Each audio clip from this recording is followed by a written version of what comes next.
اعوذ باللہ من الشیطان الرجیم بسم اللہ الرحمن الرحیم علم الانسان ما لم یعلم۔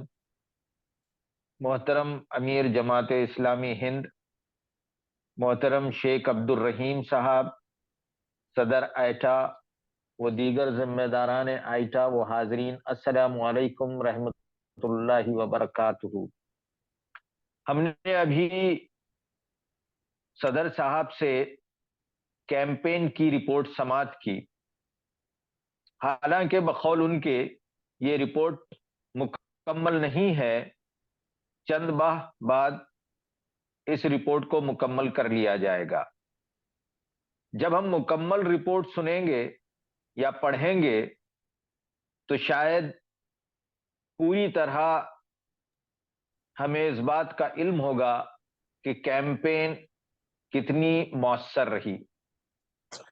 لیکن جو رپورٹ سامنے آئی اس سے اندازہ یہ ہوتا ہے کہ آئیٹا کی جانب سے منائے جانے والی مہمات میں یہ سب سے کامیاب ترین مہم رہی۔ ہم امید کرتے ہیں کہ آنے والے مہمات اس سے زیادہ مؤثر ثابت ہوں اور اس مہم سے آئیٹا کو ایک ایسا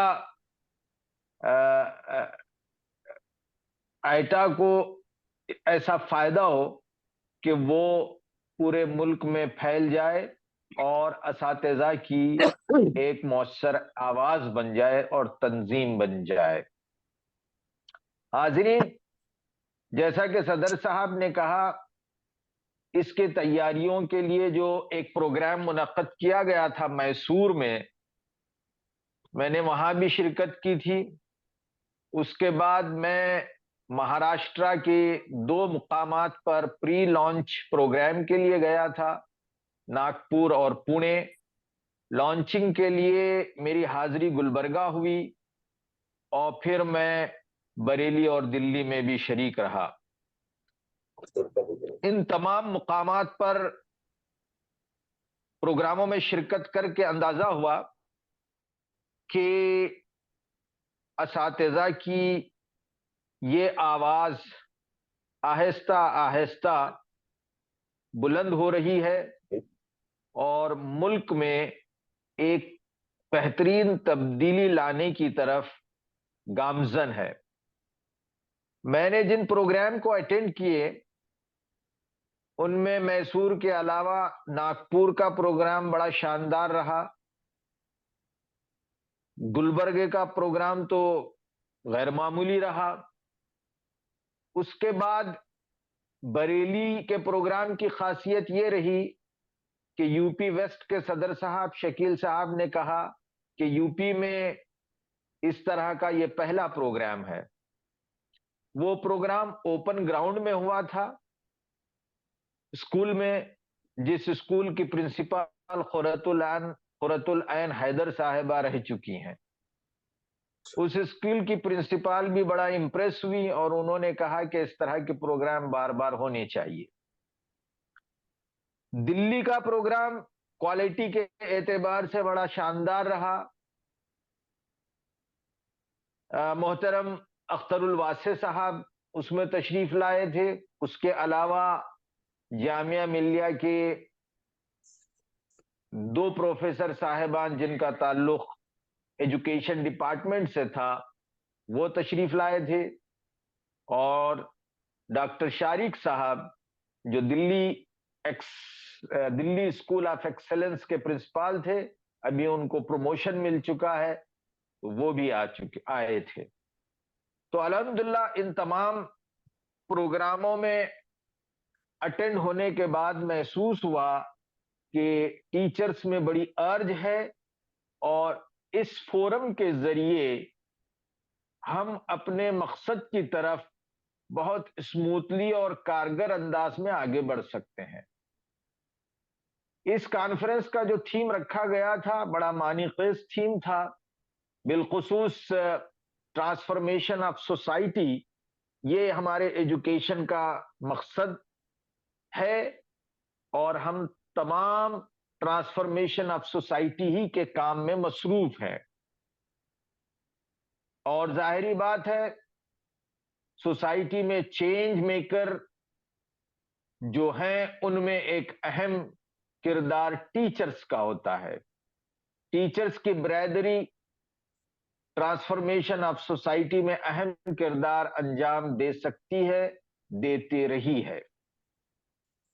تو ہم امید کرتے ہیں کہ آنے والے برسوں میں ہم ہماری سوسائٹی کو ٹرانسفارم کرنے کے لیے تعلیمی میدان میں وہ تبدیلی لائیں گے جو تحریک اسلامی چاہتی ہے. تحریک اسلامی تعلیمی میدان میں مرکزی تعلیمی بورڈ کے ذریعے خدمات انجام دے رہی ہے اور رہنمائی کا کام کرنا چاہتی ہے. ٹرانسفارمیشن آف سوسائٹی ایجوکیشن کے ذریعے کس طرح ممکن ہے، اس کا پورا خاکہ تعلیمی بورڈ کے پاس موجود ہے، جسے ہم value integrated approach of education کہتے ہیں. اس کا ایک پورا اپروچ ہم نے تیار کیا ہے. اب آئٹا اور ایم ٹی بی دونوں کے کولیبریشن کے ساتھ ہمیں ٹیچروں کی اس مقصد کے حصول کے لیے تربیت کرنے کی ضرورت ہے. مرکزی تعلیمی بورڈ نے اپنے منصوبہ میں طے کیا ہے کہ آنے والے 4 سالوں میں ہم ٹیچروں کا امپاورمنٹ کریں گے. اس کے لیے ماسٹر ٹرینر پروگرام جاری ہے، جس میں آئٹا کے کافی اساتذہ شریک ہو رہے ہیں. ہم امید کرتے ہیں کہ آنے والے دنوں میں ہم ٹیچرز کے امپاورمنٹ کے لیے آئٹا کے ساتھ کولیبریٹ کرتے ہوئے آگے بڑھیں گے. محترم صدر صاحب نے کہا کہ مرکزی تعلیمی بورڈ سے تعاون حاصل ہوتا ہے. ہم یہ کہتے ہیں کہ آئٹا سے بھی ہمیں بڑا زبردست تعاون ملتا ہے، مل رہا ہے، اور ہم امید کرتے ہیں کہ آگے بھی ہم آپسی تعاون کے ذریعے دین کی خدمت کریں گے، سماج کی خدمت کریں گے اور اس سماج میں بہتر تبدیلی کے لیے کوشاں رہیں گے. اللہ تعالی ہماری کوششوں کو قبول فرمائے. میں آپ تمام کی خدمت میں مبارکباد پیش کرتا ہوں اور میں اللہ سے دعا گو ہوں کہ اللہ تعالی جنہوں نے اس مہم میں محنت کی ہے، جیسی بھی محنت کی ہے، انہیں اجر عظیم عطا فرمائے اور اس کے حوالے سے دنیا میں بھی اس کا انہیں اجر عطا فرمائے. بہت بہت شکریہ.